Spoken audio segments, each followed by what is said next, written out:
Buonasera, benvenuti a questa edizione del nostro telegiornale. Vediamo subito i titoli.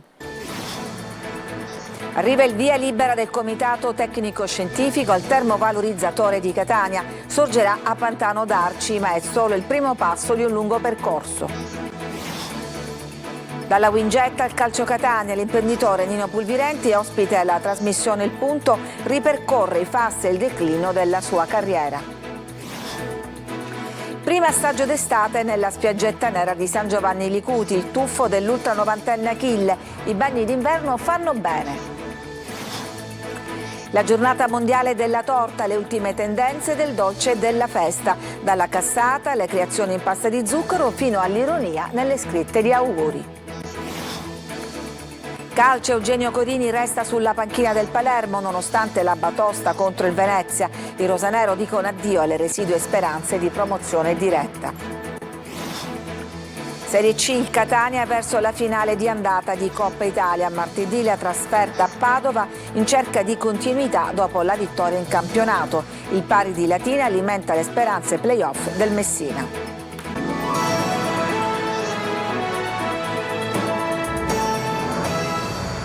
Arriva il primo via libera ad un termovalorizzatore in Sicilia. Si farà a Catania, a Pantano d'Arci, ma è solo il primo passo di un lungo percorso. Maglio Viola.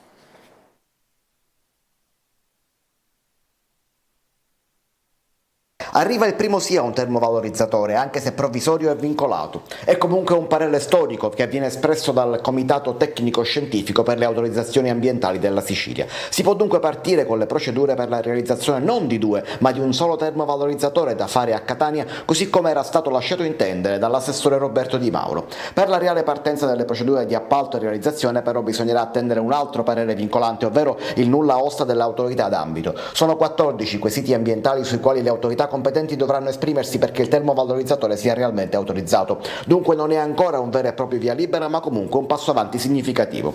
Il progetto riguarda un mega impianto che verrà realizzato in contrada Pantano d'Arci, nella zona industriale di Catania, non lontano dai megastore dei colossi Ikea e Leroy Merlin. L'impianto da 550.000 tonnellate di rifiuti l'anno è quello proposto dalla Sea Energy, prevede un investimento di circa 350 milioni di euro. L'impianto di Catania da solo coprirebbe il fabbisogno di circa 350 comuni dell'isola, quindi la sua realizzazione potrebbe chiudere il cerchio e stoppare la costruzione del secondo termovalorizzatore fino ad ora previsto dal piano a Bellolampo sopra Palermo. Naturalmente si tratta di un impianto per rifiuti non pericolosi che avrà due linee di termovalorizzazione. Parte delle ceneri prodotte verranno utilizzate nella filiera dell'acciaio, mentre circa un quarto del prodotto residuo verrà trasformato in energia. La procedura sarà comunque accelerata, visto che per la realizzazione delle infrastrutture per i rifiuti il governo nazionale ha nominato il presidente Renato Schifani commissario straordinario. La struttura commissariale dovrà comunque aggiornare il piano regionale dei rifiuti, un passaggio che sarà formalizzato a breve e adottato dallo stesso governatore proprio in virtù dei poteri commissariali. Non si placa la protesta del comparto agricolo, va avanti da un mese e mezzo il presidio fisso a Sambuca di Sicilia, dove è atteso tra qualche giorno l'assessore San Martino. Desiree Ferlito. Va avanti la mobilitazione degli agricoltori. In Sicilia il presidio fisso da quasi un mese e mezzo è allo svincolo da e per Sambuca di Sicilia. Agricoltori e allevatori in croce, lo slogan che campeggia su uno dei tanti cartelli, sul quale è in bella vista il simbolo della crocifissione. Qui siamo al Viale Europa, al centro di Alcamo, 24 ore fa. È paralisi. Non si placa dunque la rabbia del mondo agricolo. In Sicilia, uno dei fronti più attivi della protesta, la mobilitazione coinvolge ormai migliaia di imprenditori e lavoratori che sono in ginocchio per la crisi del comparto, dovuta anche alla mancanza di iniziative concrete della politica. L'attesa e la speranza è ora per mosse concrete. Il giorno 20 riceveremo al presidio Culfa l'assessore San Martino, si parlerà in primis dei consorzi di bonifica. Il giorno 22 invece ci sarà una grossa manifestazione a Palermo di tutti i comparti siciliani e lavoratori, e ci saranno pure altre 7 regioni in rappresentanza del loro territorio, della loro regione.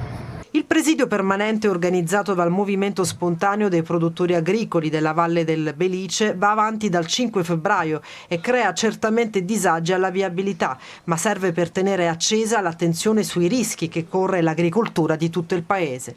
La prima cosa che chiederemo è lo stato di crisi nazionale del comparto agrozootecnico. Un'altra cosa che chiederemo è il riequilibrio dei titoli pacche fra nord e sud, tanti altri punti che le diremo il giorno 22 della manifestazione che ci sarà a Palermo. Non ci fermeremo qui, ribadiscono i manifestanti. Sono anni che ci sforziamo per far sentire la nostra voce. Stavolta vogliamo risposte. Un uomo di 34 anni è morto a seguito di uno schianto intorno alle 19:30 di ieri a Santa Venerina. Viaggiava a bordo di una Golf che è finita contro un muro. Altri 3 incidenti questa mattina sulla Palermo-Catania e sulla statale Palermo-Agrigento nella zona di Bolognette. Il ferito più grave è una donna rimasta vittima del cappottamento della sua autovettura nella zona di Termini Imerese. Ospite al punto la trasmissione di Telecolor è stato ieri l'ex presidente del Calcio Catania e patron di Winjet Nino Pulvirenti. Con lui abbiamo ricostruito le vicende all'Italia e l'inchiesta ai treni del gol. Francesco Triolo. Se io devo essere accusato di qualche cosa, devo essere accusato se esiste il reato di coglionaggine. Da Winjet al Calcio Catania, da Alitalia ai treni del gol. Sono passati più di 10 anni, ma le ferite sono aperte ancora. Nino Pulvirenti, il patron, il presidente, si è raccontato e ha raccontato la sua verità e il punto su Telecolor, ricostruendo il percorso che lo ha visto salire sull'Olimpo del calcio e dell'imprenditoria, per poi cadere all'improvviso, a cominciare dalla vicenda Winjet e dal tentativo di accordo con Alitalia. Io mi stavo mettendo in mano a questi personaggi che di fatto da là a 6 mesi... È stato un po' così, leggero possiamo dire? Ma leggero, ma erano considerati patriotti, cioè Berlusconi li chiamava i capitani coraggiosi. C'è un'intervista di Prodi, che se volete sul Corriere della Sera, dove dice chiaramente, perché lui la voleva vendere, se ricordiamo bene, qualche anno prima ad Air France KLM, no? Arrivò Berlusconi e Berlusconi impostò tutta la sua campagna politica sul fatto che Alitalia doveva restare agli italiani. Quindi io come posso pensare che siamo di fronte a una società decotta, che di fatto è decotta, cioè durano altri 6 mesi solo perché rubano, fra virgolette, le tratte a Winjet senza pagare un euro. Sul Calcio Catania, Pulvirenti, ancora, non si rende conto invece come possa esserci un'accusa per un corruttore, ma nessun presunto corrotto. Esiste oggi un processo in cui non c'è coinvolto nessun giocatore dal punto di vista penale e nessuna società. Fermo. Ne esiste un altro che è ancora peggio, che è quello sportivo, che parliamo di giustizia sommaria, dove neanche là c'è nessuno. E attento, un giocatore potrebbe anche essere compromesso e quindi diciamo condannato per omessa denuncia, cioè io vado da Gaiano, gli dico te la vendi la partita, lui mi dice no, ma non mi denuncia, ok? Lui è passibile a livello sportivo. Non c'è nessun giocatore, nessuna società che ha subito nessuna sanzione. Antipasto di primavera oggi nella spiaggetta nera di San Giovanni Licuti a Catania, in acqua anche il signor Achille che ha ben 94 primavere. Tonino De Mano. Achille, 94 anni, è uno dei primi a tuffarsi in acqua a San Giovanni Licuti, ma per lui è consuetudine. Lo fa in inverno, figuriamoci, a pochi giorni dalla primavera. È una vera e propria invasione nel caratteristico borgo marinaro catanese. Chi passeggia, chi porta a spasso il cane, chi prende il sole e chi si getta in mare per una nuotata salutare. L'acqua è fredda, più fredda la trovo meglio mi sento e le faccio i bagni tutto l'anno, anche d'inverno, specialmente d'inverno. Perché i bagni d'inverno sono più salutari di quelli estivi. È un vero e proprio antipasto d'estate, anche se l'inverno da queste parti non si è mai visto. Si può dire estate con le temperature che stiamo avendo qua a Catania. Alle sue spalle vediamo un Achille scatenato, 94 anni. Beato lui che se li porta bene, insomma, riesce ancora ad avere questa voglia, questa forza di fare questi bagni. Maglioncino, giubbotto, non le viene quasi voglia di mettersi in costume? Sì, veramente sì, perché sto sentendo caldo con questo sole. In attesa di costumi e infradito, questa romantica coppia catanese percorre San Giovanni Licuti, ma pensa già ai primi bagni. E ora a giugno, quando aprono i lidi, che noi no, vogliamo stare comodi nel lido, sedere qua nella sabbia e ci piace guardare gli altri. Mano nella mano, per oggi solo una passeggiata, domani chissà. Oggi è stata la giornata mondiale delle torte, da quelle tradizionali fino alle ultime tendenze torte vintage con scritte ironiche. Vediamo quali sono quelle che vanno più di moda. Eva Spampinato.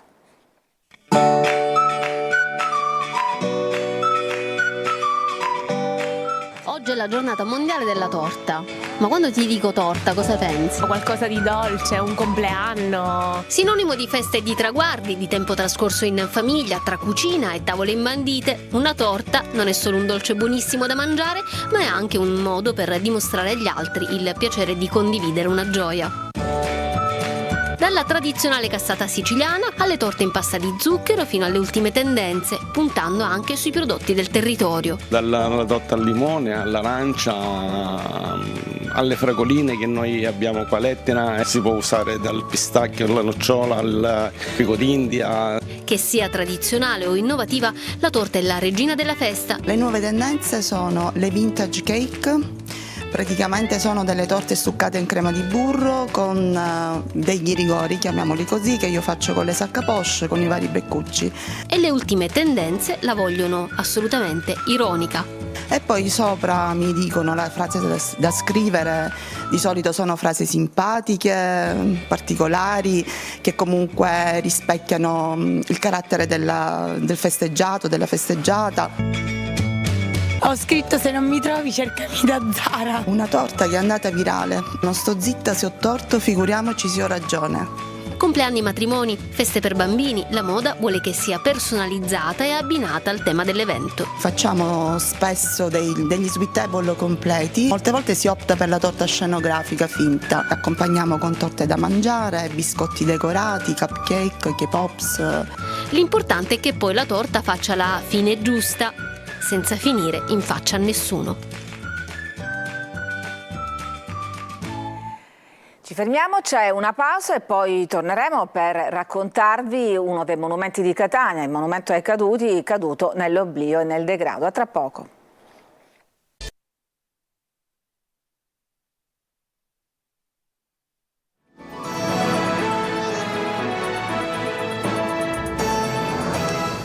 La storia dimenticata, caduto nell'oblio, il monumento ai caduti di tutte le guerre. Molti catanesi lo osservano, lo guardano, ma non sanno neanche il nome. In passato era persino stata promossa una raccolta di firme per demolirlo. Tonino De Mana. I faretti dell'illuminazione trasformati in cestini dei rifiuti, scritte ovunque, vetro disseminato qua e là, manca persino la targa. Molti catanesi lo guardano, lo deturpano, ma non conoscono neanche il nome. Per chi non lo sapesse, si tratta del monumento ai caduti di tutte le guerre e si trova in Piazza del Tricolore a ridosso del lungomare. Di sicuro chi lo percorre o chi viene a visitarlo dovrà stare molto attento, in primis a non cadere dalle scale, rotte in più punti e quindi pericolose. Cade a pezzi la struttura, vandalizzata e presa di mira da graffitari e incivili. L'immagine simbolo è questa, con una vasca piena di rifiuti e l'acqua putrida all'interno. Sono tante le segnalazioni alla nostra linea di WhatsApp e la prima a rivolgersi a noi e quindi a scrivere al numero 342 74 55 005 è questa signora che denuncia lo stato totale di abbandono di questo monumento. Sono passata tante volte da qui e non sapevo a cosa si riferisse, cosa celebrasse.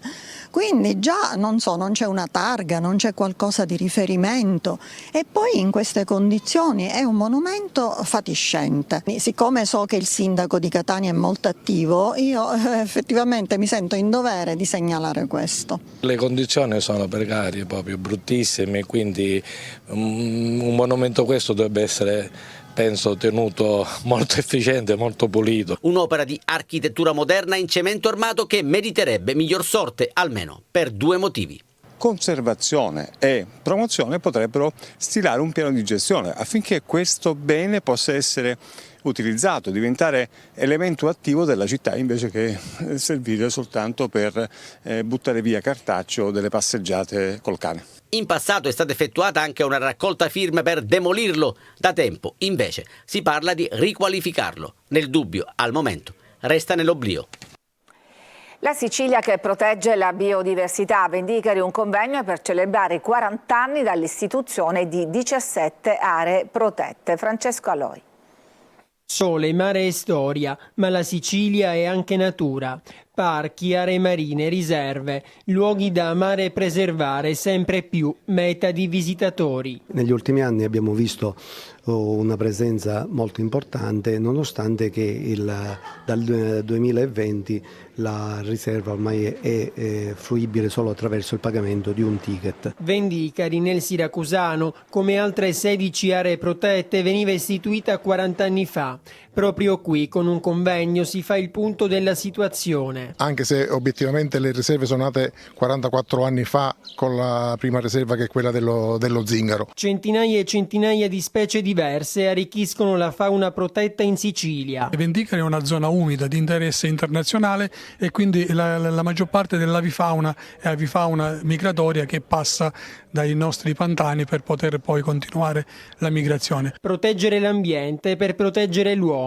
La tutela della biodiversità è fondamentale. Significa proteggere l'uomo anche per il futuro, perché la biodiversità significa anche difenderci meglio da quelle che in futuro possono essere attacchi batterici. L'uomo come amico della natura, ma può diventare anche nemico. I piromani che hanno mandato in fumo ettari ed ettari di Sicilia ne sanno qualcosa. Bisogna aumentare i controlli, la vigilanza e il monitoraggio, bisogna fare in modo che si fermano queste mani criminali. Ci fermiamo, c'è una pausa e poi torniamo con la pagina sportiva.